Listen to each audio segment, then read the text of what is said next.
Estamos aqui para dar voz ao povo, em defesa dos cidadãos,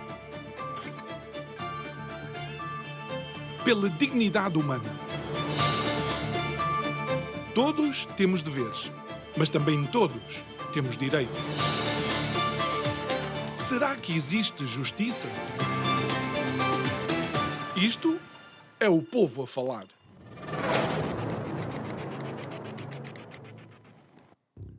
O maio dos 50 anos do 25 de Abril português continua a lançar-nos desafios a cada dia. A cada dia temos que continuar a escrutinar, imaginar, pensar se valeu tudo a pena. A cada dia temos que continuar a pensar se agora que vamos colhendo os frutos destes 50 anos de democracia, somos liderados e temos à frente dos destinos dos nossos países, do nosso país, por assim dizer, aqueles que realmente têm uma direção para o mesmo e têm a capacidade intelectual e como seres humanos para o fazer. Boa noite, meu nome é João Nuno Pinto e isto é o Povo a Falar. Estou consigo de segunda a sexta-feira, neste mesmo horário, emissão em simultâneo, Curiacos TV e Rádio Vida 97.1. Peço desculpa pelos países. É que recentemente alguém, que é o Presidente da República Portuguesa, resolveu lembrar-se de que, aparentemente, ficaram algumas dívidas por saldar com outros países, que na altura eram o nosso país. Olha, e para mim é muito difícil de entender, uma vez que tenho pai angolano, tenho avós madeirenses, tenho uma avó materna que é timorense e eu próprio nasci em Luanda. Bom, mas tirando isto, a nossa democracia, ou a democracia destes 25 de Abril, que fez 50 anos, no abril passado, é baseado em instituições. E uma das tarefas do Presidente da República é assegurar o normal funcionamento das mesmas. E a grande pergunta é saber se quem assegura o normal funcionamento está em condições normais. Digo eu que não percebo nada disto.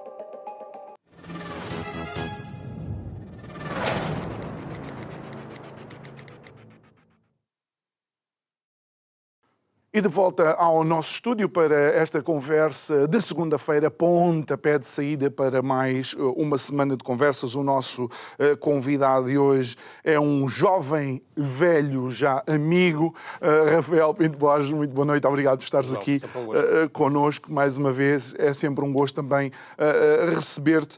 E olha, a minha menção de Abril é porque de alguma forma também vamos abordar algo que vai tocando nas celebrações ou em acontecimentos perto das celebrações dos 50 anos do 25 de Abril, mas porque tu também colaboraste neste livro, Abril pelas Direitas, coordenado pelo Rodrigo Pereira Coutinho, o Paulo Jorge Teixeira, que já foram nossos convidados aqui.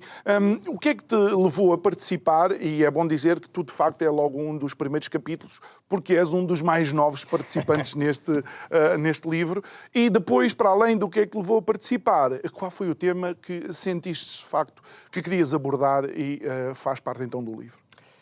Bem, João, porque é que eu decidi corresponder ao convite que me foi feito pelo Rodrigo e pelo Paulo? Porque me parece que o projeto em si é pertinente. Nós, infelizmente, temos demasiadas vezes uma relação quase religiosa, de seita, direi mesmo a geográfica, com o 25 de Abril.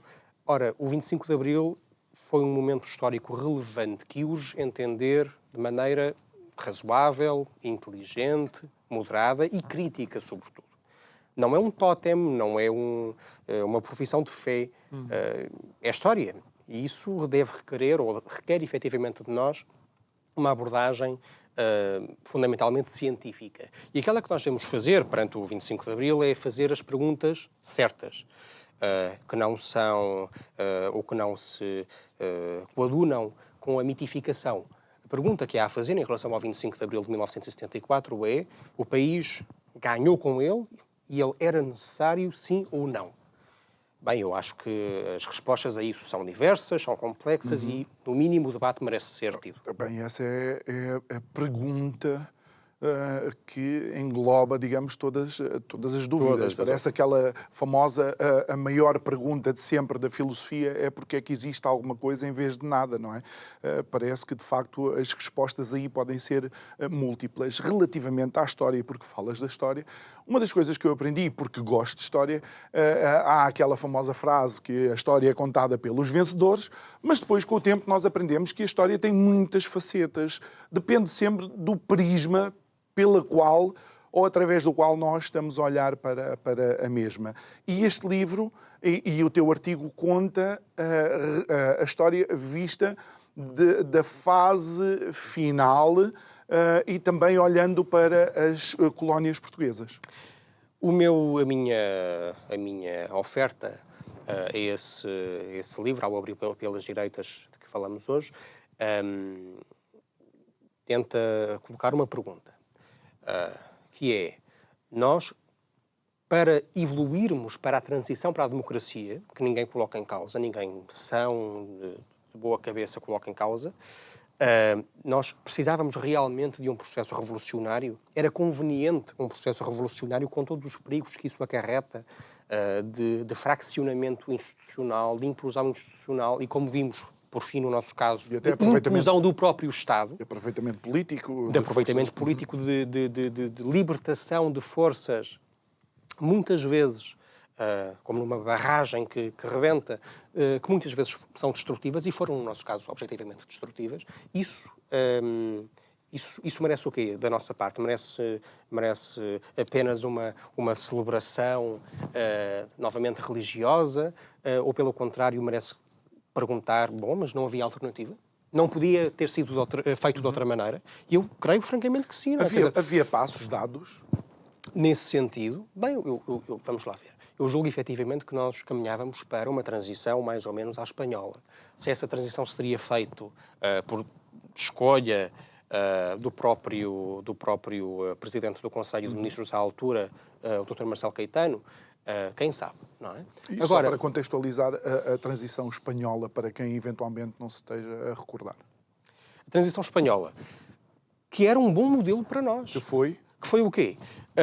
O generalíssimo Franco foi sucedido à cabeça do Estado espanhol pelo, à altura, príncipe de Espanha, depois rei de Espanha, que permitiu uma transição para a democracia sem conflito, sem fraccionamento institucional, sem caos nas ruas, sem a ameaça de guerra civil, como aqui tivemos.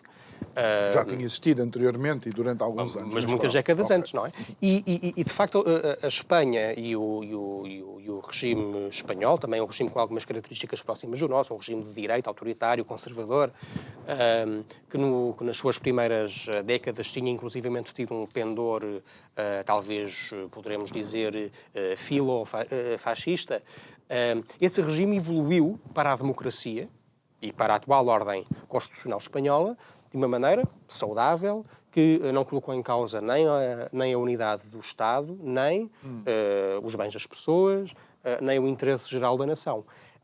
Se nós víamos ter seguido esse caminho, eu creio francamente que sim, e creio francamente que foi uma pena isto não ter acontecido. Mas há uma diferença, é que a Franco ninguém sucede, mas a Salazar, Marcelo Caetano sucedeu. Não. E a pergunta que se fazia, eventualmente, poderia ser: será que o Estado Novo vai perpetuar alguém a suceder um ao outro? Ou havia já, de facto, no horizonte, algumas forças dentro do próprio Estado Novo a tentar conversar uma democracia para Portugal? Nós tínhamos seguramente um fator de diferença relevante com a Espanha.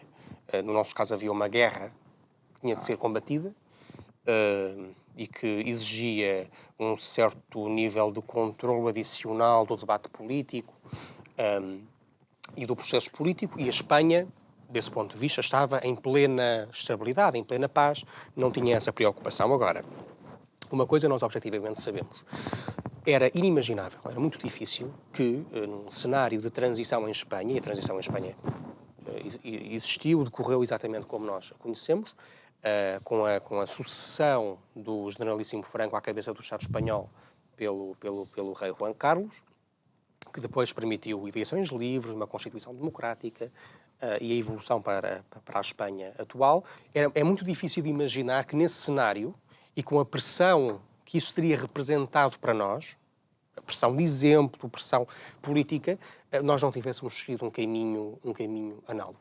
E esse caminho era, indiscutivelmente, o único desejável. Eu julgo, novamente, regresso a este ponto que me parece importante. Ninguém de bom senso julgará que faria sentido, por um lado, preservar a longo prazo ou a médio prazo aquele regime que chegou em 1974 muito depauperado, muito cansado, já tendo perdido a sua alma. Agora, o modo como o regime terminou e foi substituído por uma democracia, finalmente, após um longo e difícil processo, que podia ter terminado de outra maneira. Daí falarem numa outra data qualquer que foi essencial esse modo não foi desejável, não? Para se celebrar o 25 de Abril. Há uma data que alguém quer celebrar e outros preferem não. É um 28 qualquer. É o 25 de novembro. O 25 de novembro. É o 25 de novembro. E sem dúvida alguma que, desse ponto de vista, como conclusão do processo revolucionário, é de facto exótico falar do 25 de Abril sem tratar também essa segunda data que tu referes. Agora, essa segunda data que tu referes veio tarde. Foi um termidor que chegou muito tarde, na medida em que chegou após o PREC, que ninguém conseguiu parar, que o Marshal Spínola tragicamente falhou em parar a tempo, veio após o desabamento da economia, veio após o desabamento do Estado unitário português, que se espalhava fora da Europa, pela África e pela Oceania e pela Ásia. Isso não foi já possível salvar. E desse ponto de vista, eu julgo que nós devemos hoje ser críticos em relação a todo o processo revolucionário. Porque quando nós dizemos, e muitas vezes o centro-direita dilo, que o 25 de novembro permitiu a consolidação da democracia, a verdade é que o 25 de novembro permitiu a consolidação da democracia para uma fração daqueles que, em 1974, eram portugueses. Cidadãos portugueses de pleno direito. Essa fração somos nós. São os portugueses de cá, são os portugueses europeus, mas havia outros 16 milhões de portugueses em Angola, em Moçambique, em São Tomé e Príncipe, em Cabo Verde, que foram abandonados à sua sorte e que viveram sob guerras civis terrivelmente destruidoras e debaixo do jugo de regimes imensamente repressivos, como bem sabemos. Foram muito menos democráticos do que aqueles que eles pavorosamente antidemocráticos, com campos de reeducação, com matanças, com massacres. Deixa-me mencionar, tu mencionas no teu artigo a perda da Indochina e do próprio Irão, 75 e 79. Significa que tu vislumbravas que, digamos, dentro de um processo natural, mais estruturado e organizado, a democracia e a independência chegariam às colónias? Bem, esse é justamente o meu ponto. Vamos lá ver. Creio que seria inevitável a prazo uma transição, pelo menos das maiores parcelas do Império Português, na direção de alguma forma de plena autodeterminação. E que, no longo prazo, certamente, essa autodeterminação provavelmente teria sido sinónimo de independência política. Isso não está propriamente em causa. Angola e Moçambique são países de uma tal dimensão que seguramente o justifica. Agora, estariam aqueles países preparados para a plena independência em 1975, como veio a acontecer? Eu julgo francamente que qualquer pessoa de bom senso, vendo com o que se sabe em 2024, o que então se passou e o que se passou depois... Mas há coisas que seriam não era expectáveis. Há coisas que seriam expectáveis serviços públicos, as administrações, seria expectável que com uma ruptura do dia para a noite existisse uma total erosão e degradação dos mesmos nesses países? Eu acho, francamente, que era uma inevitabilidade. Não podia ter sido de outra maneira. Tal foi a situação de caos, e de um caos que podia, talvez, no melhor dos casos, ter sido parado pela figura que se tentou apresentar como tutelar e normalizadora, que foi o Marshal Spínola, mas infelizmente a inépcia, a incapacidade e seguramente também a ingenuidade política do Marshal impediram que se seguisse esse caminho. Um dos textos que aí se pode encontrar, no caso o texto do atual Vice-Presidente da Assembleia da República, o Diogo Pacheco de Amorim, refere que o Diogo Pacheco de Amorim, de início, no primeiro momento, se solidarizou com a Revolução, julgando ser uma intentona spinolista que ele mesmo se sentia confortável em apoiar, sendo Spínola, o Marshal Spínola, indiscutivelmente um patriota português, um homem comprometido com a defesa do Portugal inteiro, ultramarino também. Mas, tragicamente, como a história bem veio a demonstrar, a situação imediatamente lhe saiu de controlo. E imediatamente o poder caiu, infelizmente, ao contrário do que se pretendia, na rua. Em particular, devido ao papel daninho, destrutivo do Partido Comunista. Nem sequer foi do povo. Não foi do povo, exatamente, esse é o ponto. Porque do povo nunca foi. Do povo nunca foi, portanto que a Junta de Salvação Nacional, quando se apresentou na noite de 25 de Abril, prometeu a preservação, a defesa da nação portuguesa no seu todo pluricontinental, assim se dizia, nomeadamente pela realização de referendos que decidissem nas províncias ultramarinas que destino elas teriam, e esses referendos, a saber, jamais foram realizados. Isso foi o que se passou. Isso passou-se, infelizmente, e fundamentalmente, porque grupos da extrema-esquerda, geralmente manipulados, financiados e inteiramente alinhados com países estrangeiros e adversários de Portugal, sabotaram o seu próprio país. Isso foi o que se passou.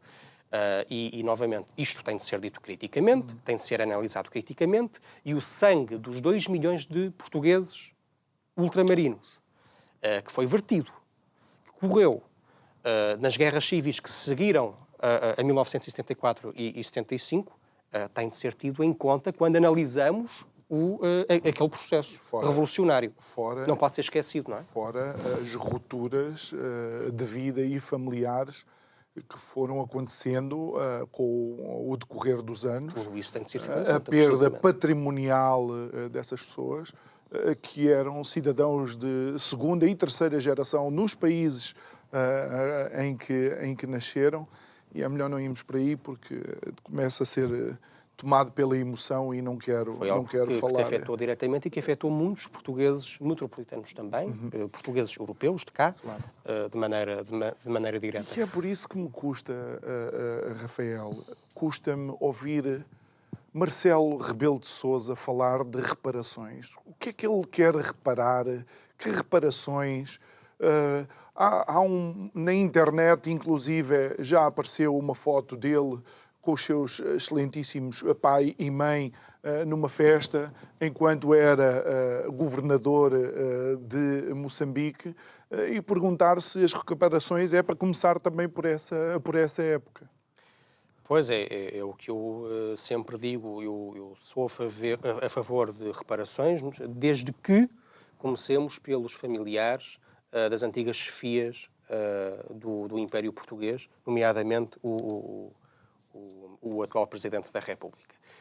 Eu pergunto-me, quanto a isso, se podemos sequer levar a sério o Presidente da República quando lança esse tipo de atuarda, esse tipo de absurdo, na medida em que, como dizia aqui há uns dias o José Miguel Jô disse no seu espaço de documentário, não é insignificante a hipótese de que o Sr. Chefe do Estado esteja fora de si e esteja, portanto, incapacitado para agir e para falar em nome do Estado português.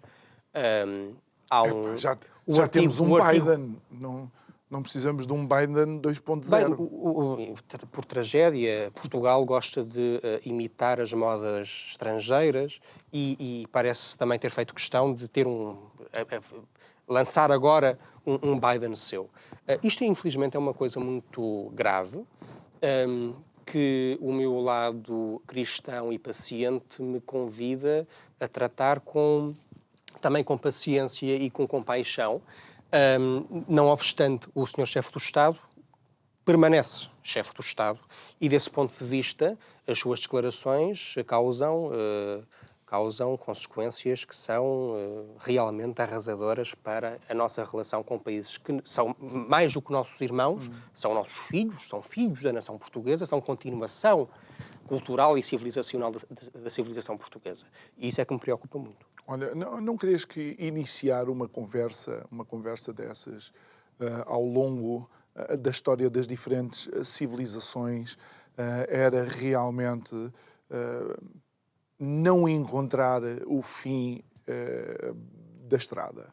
Ou seja, entrávamos em retrocesso ad infinitum e tínhamos que encontrar o primeiro Neandertal ou o primeiro Cro-Magnon para colocar a responsabilidade. O pecado original, não é? Exatamente. No fundo é disso que se trata, encontrar quem começou o ciclo de desgraças e de abusos e de violências. O que, potencialmente, será uma tarefa ingrata para quem se ocupe dela. Eu, a esse respeito, acho duas coisas. Acho por um lado, que tu tens toda a razão e que tentar olhar para a história e para a relação entre nações e povos e civilizações desse modo é, efetivamente, meio caminho andado para uma relação de hostilidade entre todos. Não é? Torna-se impossível manter relações aceitáveis, boas, positivas e construtivas e focadas no futuro e no interesse geral, se essa for a nossa preocupação. E se toda a gente andar a bater à porta do vizinho apresentando-lhe as contas do passado. Eu acho que podíamos começar por Valença do Minho, já à estalada com os espanhóis, porque até acho que há um papel que Valença é nossa. Acho que é Valença. Não, isso não é Valença, é Olivença. Olivença. Peço desculpa, Olivença. Não é? Mas eles continuam lá do lado de Espanha. Bem, seguramente não é uma maneira muito inteligente de lidar com esse tipo de problema. E depois há outra dimensão que também me parece relevante ter presente. Eu julgo que o primeiro ano em que Angola, por exemplo, o Estado de Angola, foi um contribuinte líquido do Orçamento Geral do Estado, foi 1972. Isto é, um bom ano. Foi um bom ano, mas só a partir de 1972 e 73, portanto, só nesses 2 anos, é que o Estado de Angola, ou então o Estado de Angola, que já não era província, passou a ser um contribuinte para o Orçamento Geral do Estado. Quer ir muito mais atrás. Marcelo quer ir muito mais atrás no tempo. Mas parece-me que isto é relevante, na medida em que, ao contrário do que afirma a lenda negra que nos atiram, na verdade não era a metrópole que vivia do ultramar. Como vemos, até 1972, foi o ultramar que viveu da metrópole. É importante ter isto presente. E quando nos propõem que façamos contas, que façamos um Excel com o que foi gasto e com o que foi retirado, vamos contabilizar os milhares de escolas que Portugal ergueu por toda a África, em Angola e em Moçambique, em São Tomé e Príncipe e em Cabo Verde e na Guiné, ou não?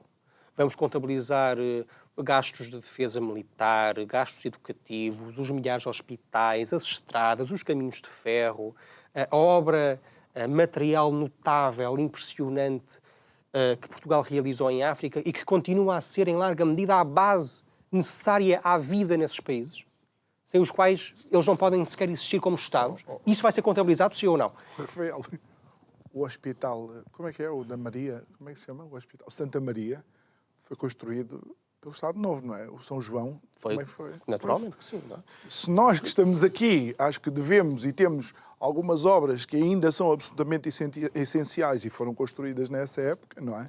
e continua a ser uma época negra. Eu não estou a dizer que não teria. Mas, e facto, não é por isso teve... que me incomodam tanto essas declarações extraordinariamente infelizes do Presidente da República, que devia ter mais tino, por um lado, pela idade, muito embora isso também já possa ser um fator que o conduza na direção inversa, e, por outro, tendo o historial familiar que tem, enquanto filho de um antigo governador-geral de Moçambique, ministro do ultramar, importantíssimo quadro dirigente do Estado Novo, quer com o Dr. Salazar, quer depois com o Dr. Caetano. Aparentemente, o Presidente da República perdeu também esse sentido de decoro e de vergonha que lhe seria efetivamente útil. Agora, tratar aquela tragédia que se passou em 1974 e 75, e que foi a implosão do Estado português, que devemos, sem dúvida alguma, ver hoje como a maior catástrofe geopolítica da nossa história, pior que Alcácer Quibir, como algo de que ainda por cima agora os portugueses deveriam, por um lado, celebrar e por outro, reparar, quando a parte lesada, objetivamente, foi o Estado português e foi o povo português, em todas as suas cores, em toda a sua diversidade. Bem, isso realmente é de um desplante que dispensa comentários. Mas os avanços, e agora é uma pergunta de facto, os avanços que existiram, o mitigar a mortalidade infantil, alguma liberdade relativamente às mulheres, são avanços que seriam inevitáveis, ou seja, independentemente de ter continuado o Estado Novo ou se tivesse havido uma ruptura, esses avanços iam-se continuar a dar, porque vinham no seguimento, por exemplo, a baixa da mortalidade infantil vinha no seguimento de algumas descobertas em termos de saúde pública. Essas são as perguntas que nós devemos efetivamente colocar quando falamos do assunto, não é? E a verdade é que, enfim, a resposta parece relativamente evidente. Não há muitos países do mundo inteiro que estejam hoje pior, materialmente falando, do que estavam em 1970. As raras exceções são a Ucrânia e, creio eu, o Zimbábue. De resto, toda a gente está melhor. A França está melhor, a Alemanha está melhor, o Luxemburgo está melhor, toda a gente está melhor, naturalmente. Em 1960 era ainda uma pequena minoria a população em Inglaterra que tinha casa de banho interior, por exemplo. Okay. Isto hoje é algo que se tornou absolutamente banal e normalíssimo. Portanto, esta forma realmente infantil e descerebrada, patética, atrevo-me a usar uma palavra feia, burra, com que nós olhamos para a nossa história recente, já começa a convocar uma leitura um bocadinho mais inteligente. Olha, que é aquela que se deve ter. E a pergunta que nós devemos fazer, se me permite, a esse respeito, claro, não é se estamos melhor hoje do que estávamos há 50 anos, é se a história tivesse sido diferente, se não tivesse havido processo revolucionário, se não tivesse havido PREC, se não tivesse havido implosão do Estado, não estaríamos hoje melhor. E aí, parece-me que a resposta é um enfático sim, hoje estaríamos muito melhor se a transição para a democracia se tivesse feito sem revolução. E há quem diga inclusive, e eu creio que é um pensamento que muitas pessoas começam a ter, e pessoas que até que estão em total desacordo com o Estado Novo, que realmente, nos 50 anos do 25 de Abril, os desígnios de Abril estão completamente atrasados em relação àquilo que era o desejo em 74, não é? Há pessoas que dizem que a questão já não é se estamos em comparação. A questão é, mas estamos onde era suposto estar? Ou seja, mesmo que façamos do 25 de Abril de 74 o ponto de partida, estamos no mapa, na posição onde era suposto estar? Bem, mas aí a pergunta até é mais profunda do que essa, acho eu. A pergunta é, mas quais são os desígnios de Abril? Quais eram? Porque havia muitos. Houve muitos desígnios de Abril. O 25 de Abril podia ter significado muitas coisas e significou muitas coisas diferentes para muita gente. Para o centro político moderado, significava sim isso, a integração na Europa, o alinhamento das nossas condições de vida e do nosso padrão de desenvolvimento económico com a Europa Ocidental, coisa que efetivamente não aconteceu, mas, por exemplo, para outros intervenientes relevantes, ou relevantíssimos, alguns dos quais gabados recentemente pelo Presidente da República em mais um momento de circo na Assembleia da República, como o Partido Comunista, por exemplo. O objetivo, o desígnio, era fazer de Portugal uma Bulgária socialista com uma espécie de Todor Zhivkov à portuguesa. O que também não teria sido magnífico, como podemos talvez Olha, todos vamos voltar às reparações só por uma questão que a mim me parece perniciosa. Eu desgosto que isto tenha acontecido, entendo o porquê que possa ter acontecido. Nós vemos grandes museus europeus de grande relevância, com obras de arte que não pertencem de facto a esses museus. Eu custa-me ir a Atenas, como eu fui N vezes visitar os museus em Atenas e ouvir a perguntar, por exemplo, a guia a perguntar porque é que é o museu em Londres que tem partes do Parthenon, não digo original, mas o mais antigo, ou então porque é que parte do espólio de Tutankhamon está em Londres também, em vez de estar nos seus países originais. Seria este um dos pontos a rever, por exemplo? Não, eu acho que é uma ideia inaceitável por muitas razões. Parece-me que a primeira é aquilo que define um museu e é o espírito do museu. O museu não é uma banca de limonada, não é uma banca da feira e não serve para mostrar artesanato local. O museu não é isso. O museu é, ou deve ser, pelo menos no caso dos grandes museus, daqueles que efetivamente trazem às suas paredes milhões e milhões de pessoas, deve ser uma porta, uma ponte para a humanidade, para toda a humanidade. Okay. E se é isso, um museu em Portugal não pode limitar-se a artistas portugueses e à arte portuguesa. Eu fico imensamente contente por saber que há arte portuguesa em Boston e em Nova Iorque, e em Paris, e em Londres e em Berlim. E mal seria se assim não fosse. Trágico seria para a nossa dignidade nacional se Portugal nunca tivesse produzido nada digno de ser exposto no Louvre. Bem, seria um atestado de insignificância civilizacional atroz. Mas de certeza que não estarias confortável. E Rafael, é por isso que eu gosto de conversar contigo, porque somos amigos e podemos pôr em cima da mesa estas questões. Com certeza que não estarias confortável se alguém tivesse encontrado o original dos Lusíadas, algures numa planície de um outro qualquer país europeu, e dissesse, olha, os Lusíadas de Camões vamos pôr no nosso museu. Não vamos mencionar nada a Portugal, nem vamos perguntar a Portugal se quer este pedaço absolutamente relevante da sua história exposto no país de origem. Não, pelo contrário, eu ficaria perfeitamente em paz com isso. Aliás, como tu bem sabes... Não ficavas nada, ficava, não digas ficava isso. Por uma razão. Efetivamente, isso aconteceu connosco. Não é? Grande parte do nosso espólio, do nosso melhor espólio artístico foi, como bem sabemos, foi removido das nossas fronteiras a quando, por exemplo, das invasões napoleónicas.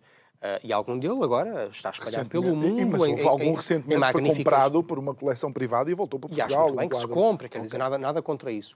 Agora, se me choca, se me incomoda que parte desse património seja em Londres ou em Paris ou em São Petersburgo, não me incomoda absolutamente nada, acho isso muito bem. Até porque eles vão mais aos museus do que nós, infelizmente. Mas isso bem, enfim, não seguramente a este ponto, mas isso leva-me a outra questão que me parece relevante. Quando se fala de devolução de espólio artístico e cultural, devemos também ter em conta a capacidade efetiva dos Estados que a reclamam para acolher esse património. Okay. Por exemplo, quem é que assegura melhor a preservação do mais magnífico património cultural assírio ou babilónio nos seus museus? Será o Iraque ou o Reino Unido? Onde é que nós queremos ter esse património? Queremos tê-lo num museu em Bagdade para que a qualquer momento, perante uma revolução ou o aparecimento de um novo califado, ele desapareça? Vimos as imagens dos Budas a serem dinamitadas pelos talibã no Afeganistão. No Afeganistão. E eu coloco outras perguntas. Será que a República de de São Tomé e Príncipe, que infelizmente, cujo primeiro-ministro, peço desculpa, produziu aqui há tempos umas declarações muito infelizes, depois disto do Marcelo Rebelo de Sousa. Será que São Tomé e Príncipe tem capacidade para receber património cultural que esteja hoje em espaços museológicos portugueses? Tem orçamento, tem condições, tem pessoal qualificado? Curadoria? Acho que essa é uma pergunta fundamental. Essa é a pergunta fundamental, aliás. Mas aí temos que estabelecer que existe então património que é de todos nós, ou seja, património que é da humanidade. Mas o museu, o espírito do museu é esse mesmo, e não interessa onde o museu está. Senão onde é que se meteu os museus? E o que fazer em relação aos museus? Tudo tinha de ser estragado e eu agora para ver um grande pintor italiano do Renascimento tinha de ir à Itália? Para ver a banquinha tribal? Isso faz sentido? Para ver o Repin tinha de ir a São Petersburgo ou a Moscovo? E os russos tinham de vir A Lisboa a ver o que quer que seja. Isso, quer dizer, é uma coisa perfeitamente absurda. Isso não é o espírito da cultura, nem o espírito do museu, que não é nacionalista nem é tribal. É universal. E isto chega ao ridículo, inclusive, recentemente, e desculpa ter que abordar isto contigo, não é? Houve quem quisesse, inclusive, banir, portanto, as rastas, portanto, o encaracolar do cabelo por alguém que não fosse negro, quer dizer, ou seja, as rastas, a apropriação eu cultural. seria sempre favorável à abolição das rastas para toda a gente. Acho que é uma coisa horrível. Mas gostos não se discutem, está bem? Eu vou tentar ser tolerante a esse ponto. Tens que ser, aqui é. Mas quero dizer, isso é um exemplo interessante do absurdo a que este debate chegou. E parece-me que nós devemos imediatamente libertar-nos desta novela a que ninguém pode dar grande crédito, não é? E que, no fundo, é uma distração para os assuntos que realmente importam. Bom, e esta distração nasce com Marcelo Rebelo de Sousa. E Marcelo Rebelo de Sousa deveria ser o garante do normal funcionamento das instituições dentro desta democracia que agora celebrou os tais 50 anos. Mas, aparentemente, já há, de facto, um questionamento muito grande por parte de diversas pessoas sobre as condições em que Marcelo o está a fazer. Porque parece que cada vez que fala, de facto, a sociedade estremece. É uma pena. Há um dos meus filmes favoritos, um filme dos anos 90, creio eu, com o Nigel Hawthorne, o The Madness of King George, a loucura do rei George, mostra um bocadinho aquilo que nós agora estamos a passar, que é um chefe de Estado cujas responsabilidades são imensas, que parece, pelo menos, ter perdido a cabeça. Nós já tivemos isto em Portugal. Um dos casos mais fascinantes terá sido seguramente durante o PREC, quando tivemos um primeiro-ministro durante mais de um ano, Vasco Gonçalves, o saudoso general Vasco Gonçalves, que era, como bem sabemos, um doente psiquiátrico que, enquanto o país se afundava na guerra civil, ou quase se afundava na guerra civil, e se faziam nacionalizações, morriam pessoas em atentados, o primeiro-ministro dirigia-se periodicamente ao Júlio de Matos para receber uma injeção calmante. Um caso trágico. E outros mais famosos houve na nossa história, como o da Rainha Maria I, que tragicamente enlouqueceu. Eu não sei se é o caso do atual chefe do Estado, e espero que não seja, mas sei, felizmente, que há instrumentos constitucionais que permitem às autoridades agir se assim for. No mínimo, eu julgo que será indiscutível que o Presidente da República, estando bem de mente, estando são, tem feito tudo para convencer o país de que não está. E se assim é, que pare de uma vez por todas com este espetáculo que já não tem muita piada. Porque senão começamos a acreditar.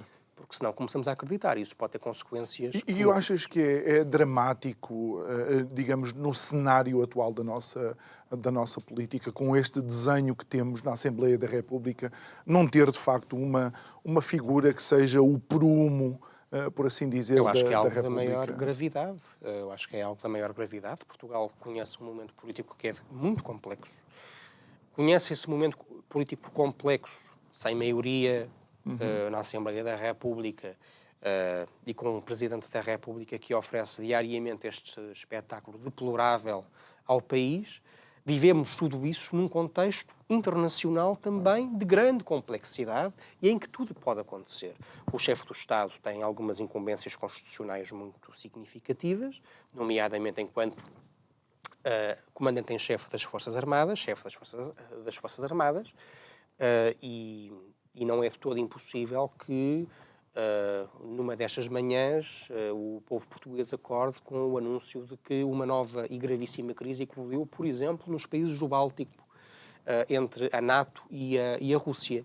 E eu julgo que não é justo nem é decente que se espere do povo português que vá dormir sem saber se, acontecendo uma coisa destas, tão grave quanto esta, o chefe do Estado português está capaz de tomar decisões.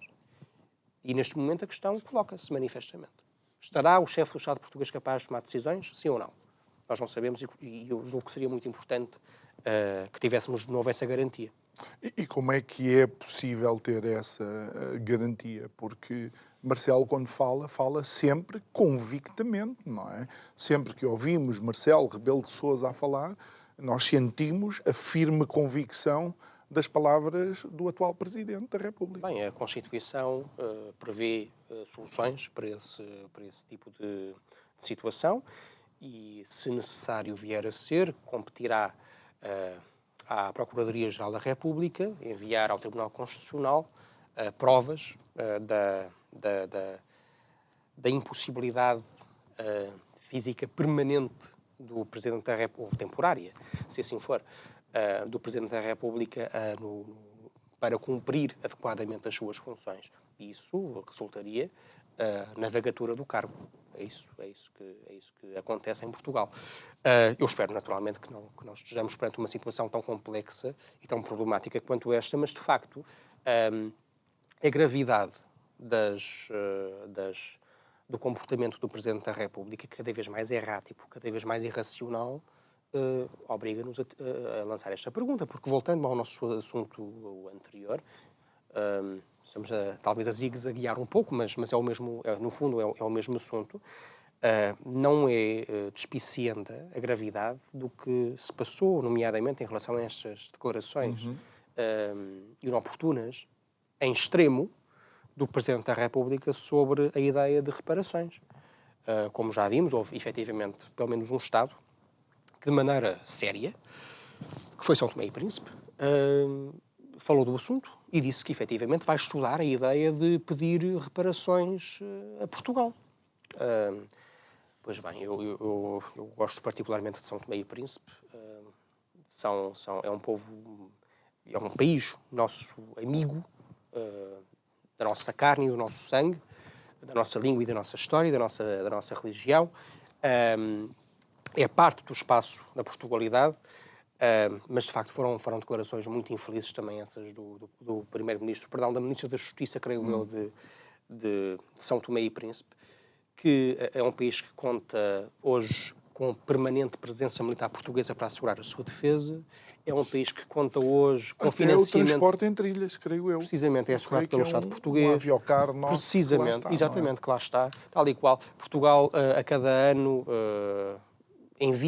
subsidia São Tomé e Príncipe à razão de muitas dezenas de milhões de euros. Dezenas de milhões de euros, o que é naturalmente muito significativo para um país com 200 mil habitantes, como é aquele, além de muito pobre, não é? Pelo que são declarações um bocadinho irrazoáveis, julgo eu, da parte dos nossos irmãos de São Tomé e Príncipe. No fundo, a aproveitar a porta que Marcelo abre, não é? Eu julgo que, desse ponto de vista, seria bom se o Sr. Primeiro-Ministro enviasse enviasse a São Tomé alguém que explique ao governo que o Presidente da República Portuguesa pode não estar na plenitude do bom senso e que não devem levar aquilo muito a sério. Mas enquanto disser alguma coisa no desempenho das suas funções, pode ser de facto válido e utilizado para o início de um qualquer processo. Pode, mas jurídico e válido. Pode, efetivamente, mas por isso mesmo há que recordar os nossos amigos da dimensão do apoio que continuamos a prestar-lhes por amizade franca e profunda e histórica e dizer-lhes uma coisa com toda a franqueza. Portugal já assegura a São Tomé grande parte do orçamento do Estado. Portugal já assegura hospitais em São Tomé, médicos em São Tomé. O transporte entre São Tomé e o Príncipe. Se mais apoio os são-tomenses desejarem, bom, as têm a bandeira portuguesa, como a tinham até 1975, e aí passarão a receber todo o apoio que nós naturalmente enviamos aos nossos cidadãos. O que nós não temos cá. O que nós não temos cá. Ainda vamos tendo alguma coisa, não é? O quê? As listas, queres enviar para lá o quê? As listas de espera na saúde, o atraso na justiça. Acho que para São Tomé seria um grande avanço o nosso atraso na justiça e as nossas listas. Achas que não? Sei lá. Acho que seria um grande avanço. Olha, Rafael, e vamos só aproveitar, não tínhamos falado sobre isto, mas eu acho que isto também pode nos levar nestes últimos minutos. De onde é que vem este revisionismo histórico? De onde é que vem esta ideia de rever a história de uma forma quase a adaptar os homens de então aos princípios de agora? Bem, de onde é que ele vem? Infelizmente, é uma muito má importação com carimbo da aduana americana. É um processo que se inicia na Califórnia e que parece ter tragicamente infectado espiritualmente os europeus e, em concreto, os portugueses. Agora, novamente, seria muito bom que os portugueses voltassem a gostar da sua história, a amar a sua história e a conhecer a sua história. Porque se o fizessem e se tivessem presente a diferença radical entre o nosso passado e a nossa relação com a África, com a Ásia, com Timor, e a relação realmente brutal e exploradora que tiveram outros países europeus, eu julgo que se abstariam de fazer a figura muito triste e um bocadinho risível que fez o Presidente da República. Como a Bélgica, por exemplo? Como a Bélgica e como outros, seguramente. Que foram muito mais repressivos e violentos. Bem, eu limitar-me a lembrar que em Portugal há aristocracia negra africana desde o século XV. Aristocracia. É o topo da sociedade. E parece-me que quando se tem isto presente, as acusações históricas, contrárias à história e contrárias à verdade que se têm produzido, caem um bocadinho no ridículo. Tu tens visto algum movimento mais jovem a ter já essa preocupação ou continuamos a receber, digamos, este tsunami importado da academia norte-americana? Eu julgo que sim, definitivamente. Eu acho que há cada vez mais. Aliás, para isso bastará olhar para os resultados eleitorais nas últimas eleições, em que um partido conservador, um partido patriótico, um partido de direita, teve um resultado vencedor entre os portugueses mais jovens. E isso já diz muita coisa. Já diz talvez muita coisa sobre o cansaço que os jovens portugueses vão sentindo em relação a esta esquerda que os odeia e que os culpa por todos os males. Mas também há alguma direita que não quer pegar nisto, ou acha que isto não é tema, e em 30 segundos... Bem, será isso realmente direita ou será uma fraude? Parece-me que essa é a questão que se coloca. É interessante, porque alguns de esquerda chamam a uma esquerda a esquerda caviar, não é? E outros à direita chamam a direita fofinha. Muito bem. Rafael Pinto Borges, muito obrigado. Obrigado por ter estado aqui connosco nesta segunda-feira, pontapé de saída para uma semana de conversas. É sempre bom estar contigo. Obrigado a si que nos acompanhou em mais um programa. Já sabe, pode ver e rever estas conversas no YouTube do canal do Isto é o Povo a Falar. Quero agradecer a si e também a todos os ouvintes da nossa rádio. Muito obrigado, boa noite. Amanhã estamos de volta à mesma hora. Boa noite.